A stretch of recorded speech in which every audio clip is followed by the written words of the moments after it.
You might know this one. If you do, sing along with us, yeah? EPTOWN Sound is the brainchild of our band leader, Jason Syracuse, with the sole purpose of getting people to dance. We have a horn section, your traditional instruments. We do a lot of soul, funk, things that, as Dina said, get people dancing. I need it so bad. We had a performance on February 29th of 2020, and it was one of the last big shows in town. The shutdown happened a little over a week later. Best night ever. I just remember the energy and the feedback from the audience, and then also turning around and seeing all of our bandmates and the way that they were just so dang happy. I find myself looking back on it as a sort of high water mark, something that I'd like to work our way back to. I mean, the reality of having a 500-person show in the near future is slim, but it's a reminder of how good it feels to have performances like that, to have community gatherings like that. The Flagstaff Symphony has been doing the Nutcracker Ballet in conjunction with the NAU Community and Music Academy at the school over there for about 15 years now. Now this year's been obviously very different because we couldn't do it live. So we decided to look at our recordings from previous years, and we're surprised, and pleasantly so, to hear that they were, pretty darn good.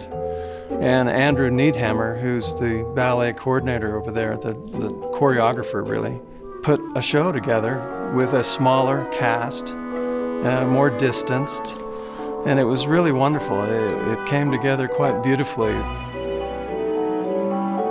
We all felt this is just too important. It's become a community tradition, and we decided to just go ahead. Let's give it a shot. Let's just be safe. Game begin. As You Like It was going to be just a regular production in person in the spring of 2020. So once we officially decided it was going to be virtual, James, our director, decided on a concept that was going to make this production possible, and that's how he came up with the idea of making it a massive online role-player game. Who comes here? Forbear and eat no more. Because his concept specified why we were sitting in our rooms with our headsets on, leaning at our computers, actively touching our screens, it actually gave us objective. But mistress, know yourself! And then, the drive-in. I think it's actually maybe one of our biggest events we've ever had, like in Flag Shake's history. And it was just such a fun night. It was so emotional because so many people had not been to anything at all in the community for months. And it was great. It was such a fun time. So the project, really, the basis for it was the actual Voice of the Whale piece, which is then the title of the concert as well. And then extended into dances by Bartok, and then also an entire presentation about birdsong within recorder works in early music. There have been composers who have tried to integrate nature into art, science into music over the years. And we went back actually to the very first notated example of birdsong in Western music. So we ran the gamut from the Middle Ages through 20th century.